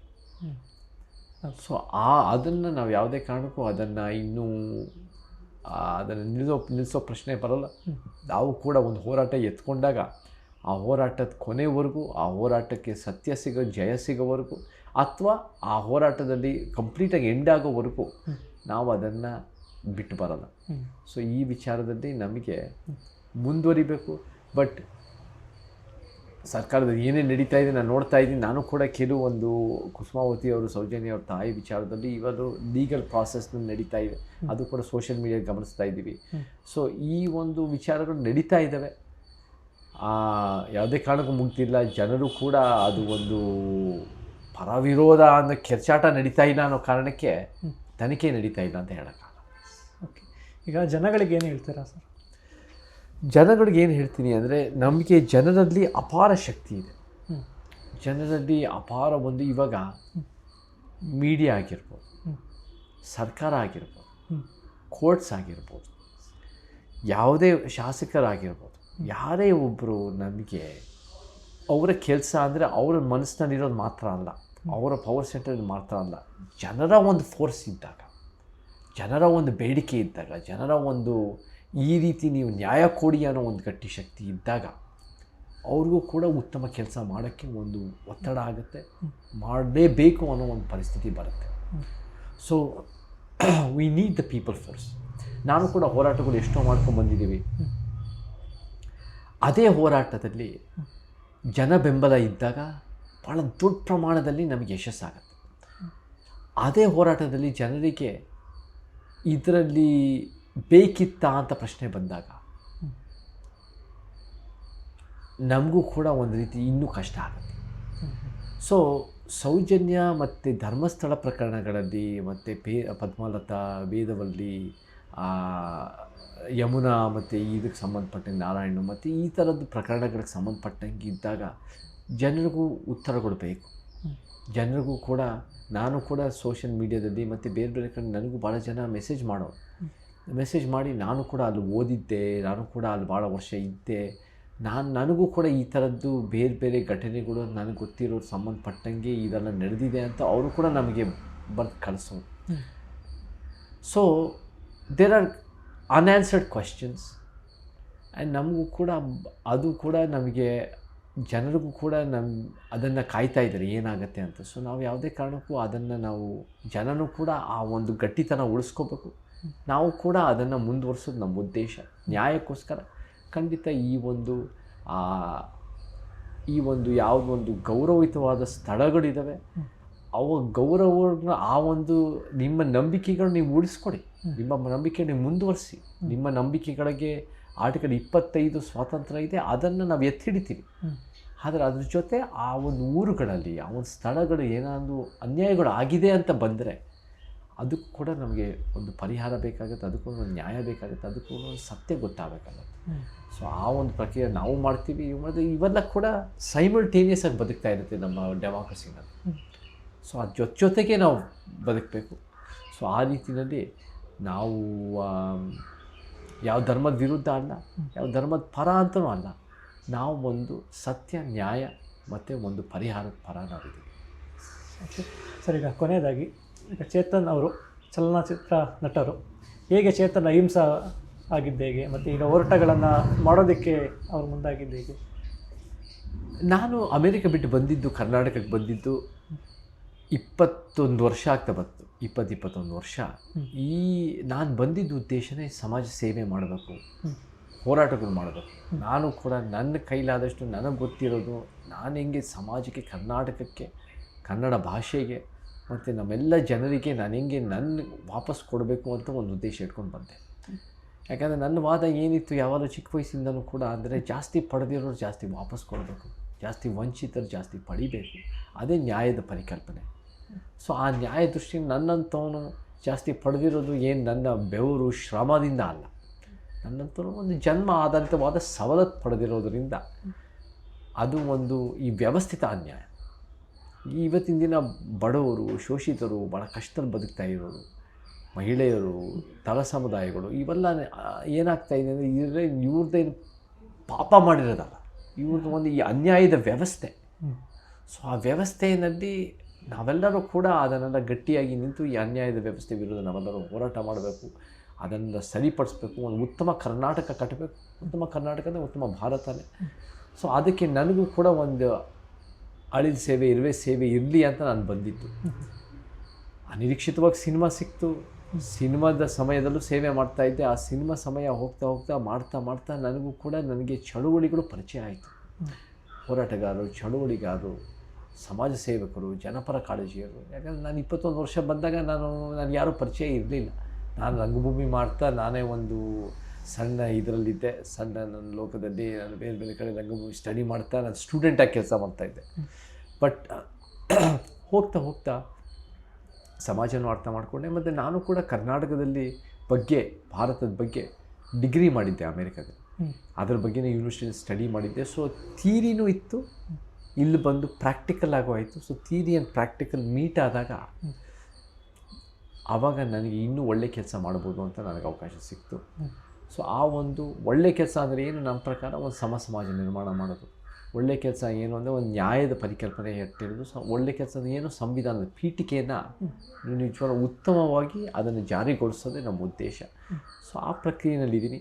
ನಾನು ಒಂದು ಅಹಿಂಸಾ ಅಂತ ಹೆಸರು ತೊಗೊಂಡಿದ್ದೆ. ಅದೊಂದು ನನ್ನೊಂದು ಕಾವ್ಯ, ನಮ್ಮೊಂದು ಪೆನ್ನೇ, ನಾನು ಬರವಣಿಗೆ ಮಾಡ್ತಿದ್ದಾಗ ಅಹಿಂಸಾ ಅಂತ ತೊಗೊಂಡೆ. ಅಹಿಂಸಾ ಅಂತ ಹೆಂಗೆ ನೋಡ್ತೀನಿ ಅಂದರೆ ಒಂದು ಶಸ್ತ್ರಾಸ್ತ್ರ ಇಲ್ಲದೆ ಒಂದು ಪ್ರತಿರೋಧದ ಪರಿವರ್ತನೆಯ ಒಂದು ಸಮಾಜದ ಒಂದು ಕ್ರಾಂತಿ ಅಂತ ನೋಡ್ತೀನಿ. ಒಂದು ಸಮಾಜ, ಅದೇ ಒಂದು ಅಹಿಂಸಾದ ಒಂದು ಮಾರ್ಗ. ಸೊ ಆ ಅಹಿಂಸಾ ಮಾರ್ಗದ ಮುಖಾಂತರ ನಾವೆಲ್ಲರೂ ಉತ್ತಮ ಸಮಾಜ ಕಟ್ಟೋದು ನಮ್ಮ ಉದ್ದೇಶ. ಸೊ ಆ ಒಂದು ಕೆಲಸದಲ್ಲಿ ತೊಡಗಿಸ್ಕೊಂಡಿದ್ದೀನಿ. ಆ ಕೆಲಸ ಮಾಡ್ತಾ ಬರ್ತಾಯಿದ್ದೀನಿ. ಆ ಕೆಲಸ ಮುಂದಿನ ದಿನಗಳು, ಮುಂದಿನ ವರ್ಷಗಳು ಇನ್ನೂ ಹೆಚ್ಚು ಮಾಡ್ತಾ ಹೋಗ್ತೀನಿ ಅಂತ ನಾನು ಹೇಳೋಕ್ಕೆ ಇಷ್ಟಪಡ್ತೀನಿ. ಓಕೆ ಸರ್, ಈಗ ಇಂಟರ್ವ್ಯೂನ ಮುಗಿಸೋದಕ್ಕೂ ಮುಂಚೆ ಕೊನೆಯದಾಗಿ ಈಗ ತಾವು ಈಗ ಅಂಬೇಡ್ಕರ್ ಅವರ ತತ್ವದಿಂದ ಧ್ವನಿಯನ್ನು ಇಡ್ತಾ ಇರ್ತೀರ, ಸೊ ಏನು ಹೇಳ್ತೀರ ಅವರು? ಹೌದು, ನಮ್ಮ ಮಾದರಿಗಳೆಲ್ಲ ಯಾರು ಸಮಾಜಕ್ಕೋಸ್ಕರ ಅವ್ರ ಜೀವಮಾನದಲ್ಲಿ ಕೆಲಸ ಮಾಡಿದರೋ ಅವರೆಲ್ಲರೂ ನಮ್ಮ ಮಾದರಿಗಳೇ, ನಮ್ಮ ಗುರುಗಳೇ.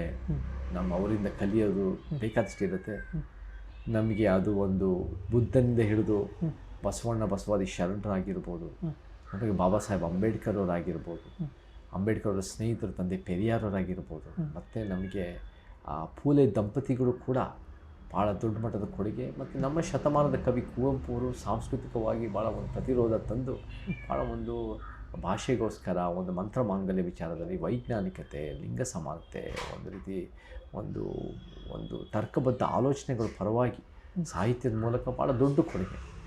ಸೊ ಇವ್ರನ್ನೆಲ್ಲರದು ಕೂಡ ನಾವು ಅರ್ಥ ಮಾಡಿಕೊಂಡು ನಾವು ಕೂಡ ಕರ್ನಾಟಕಕ್ಕೆ ಹೆಂಗೆ ಒಂದು ಗಟ್ಟಿ ಶಕ್ತಿ ಕಟ್ಬೋದು, ಕರ್ನಾಟಕಕ್ಕೆ ನಾವು ಕೂಡ ಕಾನೂನುಗಳು, ನೀತಿಗಳು, ಯೋಜನೆಗಳು ತಂದು ಜನರ ಬದುಕನ್ನು ಹೆಂಗೆ ಉತ್ತಮಗೊಳಿಸ್ಬೋದು. ಯಾಕಂದರೆ ನಮ್ಮ ಉದ್ದೇಶ ಇರೋದು ದುಡ್ಡು ಮಾಡ್ಕೊಳ್ಳೋದಲ್ಲ. ನಮ್ಮ ಉದ್ದೇಶ ಇರೋದು ನಾನು ಅಧಿಕಾರಕ್ಕೆ ಬಂದು ನಾನು ಯಾವುದೋ ಒಂದು ಮಿನಿಸ್ಟರ್ ಆಗಬೇಕು ಅಥವಾ ಮುಖ್ಯಮಂತ್ರಿ ಆಗಬೇಕು, MLA ಆಗಬೇಕು, ಇದು ಯಾವುದೋ ಆಸೆ ದುರಾಸೆಗಳಿಲ್ಲ. ನಾನೇ ಬೆಳಿಬೇಕು ಅನ್ನೋದಿಲ್ಲ. ಯಾಕಂದರೆ ಇವತ್ತೇನಾಗಿದೆ ಅಂದರೆ ನಮ್ಮ ವ್ಯವಸ್ಥೆನ ನನ್ನಂಥವನಿಗೆ ಭಾಳ ಸಿಕ್ಬಿಟ್ಟಿದೆ. ಅದೇ ಒಂದು ದೊಡ್ಡ ಅನ್ಯಾಯ. ಹುಟ್ಟಿದಾಗಿಂದ ಸಿಕ್ಕಿದೆ, ಅದು ಹೋಗ್ತಾ ಇನ್ನೂ ಸಿಕ್ಕಿದೆ, ಸಿಕ್ಕಿರೋರಿಗೆ ಸಿಗ್ತಾಯಿದೆ. ನಾವೇಂಗೆ ಮಾಡಬೇಕು ಅಂದರೆ ಎಲ್ಲರಿಗೂ ಅವಕಾಶ ಕೊಡೋಂಗೆ ಮಾಡಬೇಕು. ಅದನ್ನು ಮಾಡಬೇಕು ಅಂದರೆ ನಮ್ಮಂಥವ್ರು, ನಿಮ್ಮಂಥವ್ರು ಯಾರು ಸಮಾಜ ನಂಬಿರೋರು ನಾವು ಕಾನೂನು ನೀತಿ ಯೋಜನೆ ತರೋರಾಗಬೇಕು. We must frame the laws. We must be in positions of power to influence society for better.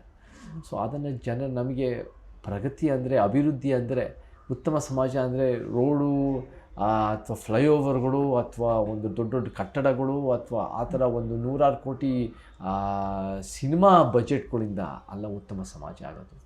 ಉತ್ತಮ ಸಮಾಜ ಆಗೋದು ಒಂದು ಸಮಾಜದಿಂದ.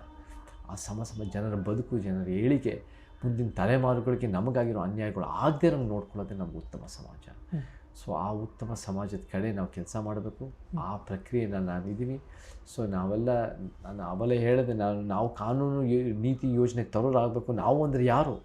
ಯಾವ ಜಾತಿಯವರಲ್ಲ, ಯಾವ ಧರ್ಮದವರಲ್ಲ, ಯಾವ ಭಾಷಿಕರಲ್ಲ. ನಾವು ಅಂದರೆ ಸಮಾನತೆ, ನ್ಯಾಯ, ವೈಜ್ಞಾನಿಕತೆ ಅಳವಡಿಸ್ಕೊಂಡಿರೋ ಮನುಷ್ಯರು. ಸೊ ನಾವು ಅಂದರೆ ಒಂದು ಸಿದ್ಧಾಂತದವರು. ಆ ಸಿದ್ಧಾಂತ ನಮಗೆ ಅನೇಕ ನಮ್ಮ ಅಹಿಂಸಾವಾದದ ಪರಿವರ್ತನೆಯ, ಪ್ರತಿರೋಧದ ವಿಚಾರವಂತರು ನಮ್ಮ ಮಾಡಿ ತೋರಿಸಿದ್ದಾರೆ. ನಾವು 21ನೇ ಶತಮಾನದಲ್ಲಿ ಅದರಿಂದ ಕಲಿತು, ಅದನ್ನು ಅರ್ಥ ಮಾಡಿಕೊಂಡು ಜನರ ಮುಂದೆ ಒಂದು ಸಮಾಜ ದಿಕ್ಕಿನಲ್ಲಿ ನಾವು ಕೆಲಸ ಮಾಡಿದ್ರೆ ನಿಜವಾದ ಮುಂದಿನ ತಲೆಮಾರುಗಳಿಗೆ ಒಳ್ಳೆಯ ಸಮಾಜ ಸಿಗ್ಬೋದು. ನಾವು ಹೆಂಗೆ ನಮ್ಮ ಶತಮಾನದ ಕವಿ ಕುವೆಂಪು, ಬಾಬಾ ಸಾಹೇಬರು ನಮ್ಗೆ ಹೆಂಗೆ ಸಸಿ ನೆಟ್ಟು ನಾವೆಲ್ಲ ಫಲ ಪಡೆದಿದ್ದೀವೋ, ಮುಂದಿನ ತಲೆಮಾರುಗಳು ನಾವು ಸಸಿ ನೆಡೋದಾದರೆ ಅವರು ಫಲ, ನೆರಳು ಎಲ್ಲ ರೀತಿ ಅವ್ರ ಜೀವನಕ್ಕೆ ಒಂದು ಒಳ್ಳೆಯ ರೀತಿ ಸಾಧ್ಯತೆಗಳು ಇದೆ ಅಂತ ನಂಬಿರೋ ನಾನು. ಸೊ ಆ ದಿಕ್ಕನ್ನ ನಾವೆಲ್ಲ ಕೆಲಸ ಮಾಡೋಣ. ನಮ್ಮ ಹೋರಾಟಗಳು ಭಾಳ ಇದೆ ಮಾಡೋದು.